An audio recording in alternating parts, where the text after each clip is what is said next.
नमस्कार, शुभ सकाळ. आजच्या एका नवीन ब्लॉगमध्ये मी प्राजक्ता तुमच्या सगळ्यांचं खूप मनापासून स्वागत करते. माझे किचन माझे नियम याच्या चौथ्या एपिसोडमध्ये तुमच्या सगळ्यांचं खूप खूप स्वागत आहे.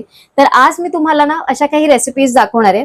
कारण काय ना, आता उन्हाळा खूप जास्त म्हणजे जसं असं बोलतात ना संपत चाललाय, तसं तसं तो खूप जास्त जाणवतोय. आणि ज्या दिवशी आम्ही पूर्ण दिवस घरी असतो ना, तर दरवर्षीच्या उन्हाळ्यामध्ये आमचं हे रुटीन फिक्सच असतं.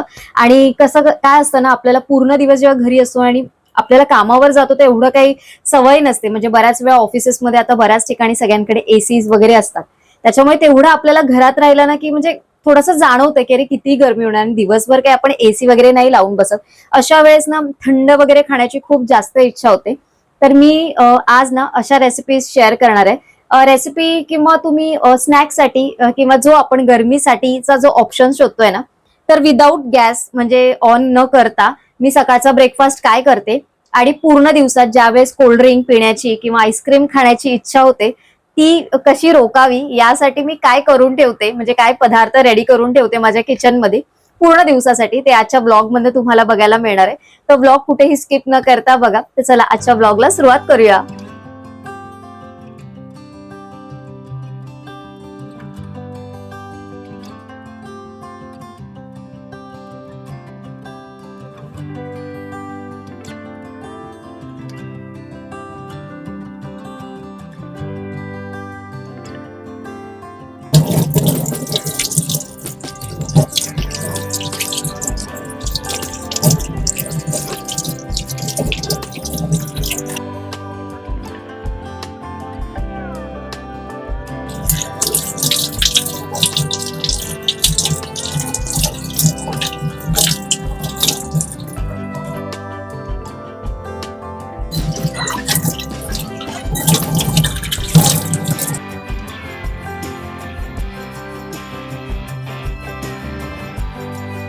उन्हाळ्यामध्ये कलिंगडाबरोबर आपल्या घरात फ्रिक्वेंटली आंबा हा येतोच. मग तो हापूसच असला पाहिजे असं काही नाहीये.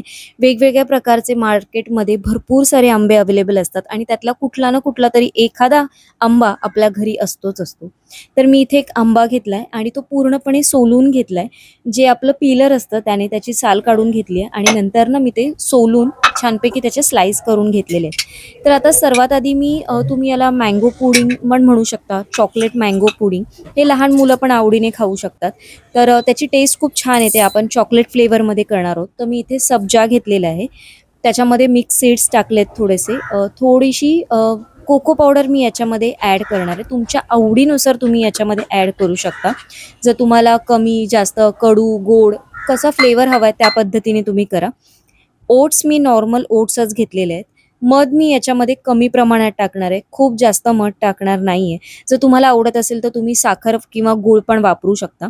आता याच्यामध्ये एक छोटा पेला मी दूध टाकलेला आहे. हे सगळं मिक्स करून घ्यायचं. वरून थोडेसे आपले जे मँगो आपण पील करून ठेवलेला, कापून ठेवलेला तो याच्यामध्ये टाकणार आहे आणि मी मध किंवा साखर तुम्ही कमी का टाकावं तर त्याचं रिझन हे आहे. वरतून थोडंसं डेकोरेशनसाठी थोडंसं चॉकलेट सिरप टाका आणि हे 1-1.5 तास थंड करायला ठेवा आणि नंतर आपला हा चॉकलेट मँगो पुडिंग तुम्ही म्हणू शकता याला. असा हा बाउल खूप छान हेल्दी पण आहे आणि थंडगार खायला खूप छान लागतो. सकाळी उठल्या उठल्या मी हे प्रिपरेशन करून ठेवते आणि मग तो खायला रेडी असतो. आता मी माझ्यासाठी करते. मगाशी केलं ते मी सचिनचा ब्रेकफास्ट तयार केला. आता मी इथे मुसली घेतलेले आहेत आणि त्याच्यामध्ये थोडेसे मिक्स सीड्स टाकले आणि त्याच्यामध्ये ना थंडगार असा रोज सिरप, याचा टेस्ट पण खूप छान येते आणि दुधामध्ये रोज सिरप हा खूप छान टेस्ट देतो, तुम्हाला सगळ्यांनाच माहिती असेल. तर तो मी याच्यामध्ये टाकलाय. अर्धा पेला दूध टाकलंय. हे सगळं मिक्स करायचं आणि याच्यामध्ये साखर किंवा रोज सिरप असल्यामुळे दुसरं काही टाकायची गरज नाहीये. थोडेसे वरतून ड्रायफ्रूट चॉप केलेले टाकलेत आणि बस. हे पण एक फ्रीजमध्ये सेट व्हायला ठेवायचं आपण 1 तासासाठी आणि आपला हेल्दी नाश्ता तयार झालेला आहे. सगळ्यांच्याच घरी जसं मी म्हटलं तसं कलिंगड आवर्जून आणलं जातं उन्हाळ्यात.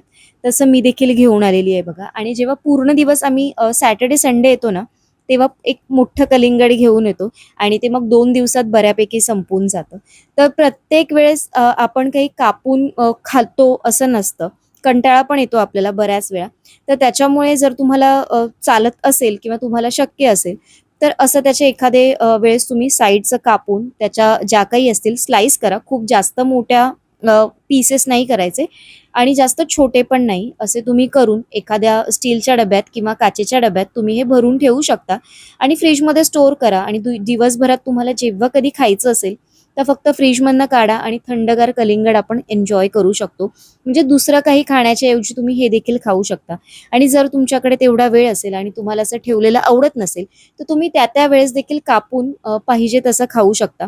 तर इथे बघा मी थोडंसं कापून ठेवलेलं आहे आणि थोडंसं मी वेगळं कापून घेणार आहे आणि याचा आपण थोडासा सरबत करून स्टोअर करणार आहोत फ्रीजमध्ये. तो पण तुम्हाला जेव्हा वाटला म्हणजे एक सपोज 12 वाजता किंवा संध्याकाळी 4-5 वाजता जर तुम्हाला चहा, कॉफी असं काही घ्यायचं नसेल, तर हा तुम्ही ज्यूस पिऊ शकता. तर इथे मी कलिंगड घेतलेला आहे आणि कलिंगडचे बिया वगैरे मी काढलेल्या नाहीयेत. याच्यामध्ये थोडंसं मी मीठ टाकलंय. तुम्ही काळं मीठ टाका, त्याने टेस्ट खूप छान येते. चवीला मी थोडीशी काळी मिरी टाकलेली आहे.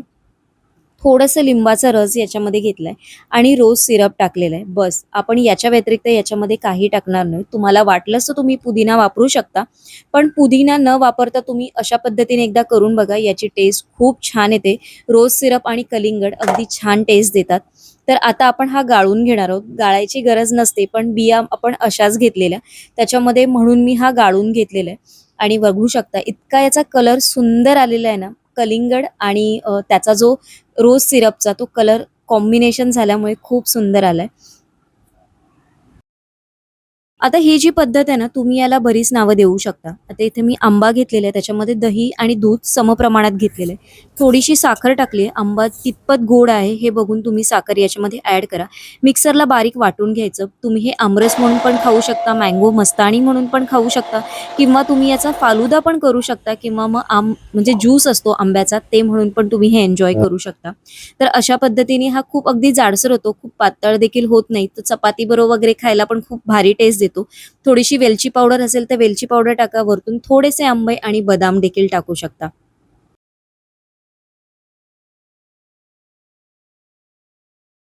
सर्वात शेवटी मी रोज लस्सी करून घेते. तर दही घेतलेलं आहे, त्याच्यामध्ये थोडासा रोज सिरप ॲड केला आहे. याच्यामध्ये साखर ॲड करायचं नाहीये.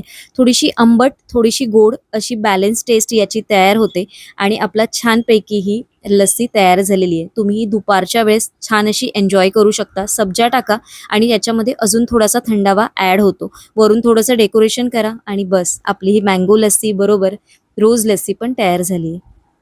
त्याचा छानपैकी नाश्ता तयार झालाय आणि उन्हाळ्याच्या दिवसात ना असंच होतं की असं वाटतं की गॅस पण पेटवू नये, जेवण करायचा कंटाळा येतो आणि थंडगार काहीतरी खाण्याची इच्छा असते. तर आईस्क्रीम, कोल्ड्रिंक असं काही मधल्या वेळेस जेव्हा खाण्याच्या ऐवजी ना मी असे काही ऑप्शन्स घरात रेडी करून ठेवते आणि हे ज्या दिवशी आम्ही सुट्टीच्या दिवशी पूर्ण दिवस घरी असतो ना त्या दिवशी मी हे आवर्जून करतेच करते. आणि तुम्हाला यापैकी कुठला ऑप्शन्स आवडलाय किंवा तुम्ही तुमच्या घरी यापैकी कुठलं रुटीन फॉलो करता मला नक्की कमेंट करून सांगा. विसरू नका कमेंट करायला. आणि अजून एक गोष्ट, उद्याचा व्हिडिओ ना थोडासा म्हणजे एक काय म्हणतात त्याला एक्सपोज व्हिडिओ असणार आहे. म्हणजे एखाद्या तो आता मी सिक्रेटच ठेवते. तो व्हिडिओ बघायला मिस करू नका. थोडा इंटरेस्टिंग व्हिडिओ असणार आहे. तर चला उद्या एका छानशा ब्लॉग मध्ये भेटते. आजचा व्हिडिओ इथेच एंड करते. सर्वांना Shri Swami Samarth. Bye bye. Take care आणि उद्याचा व्हिडिओ बघायला विसरू नका हा.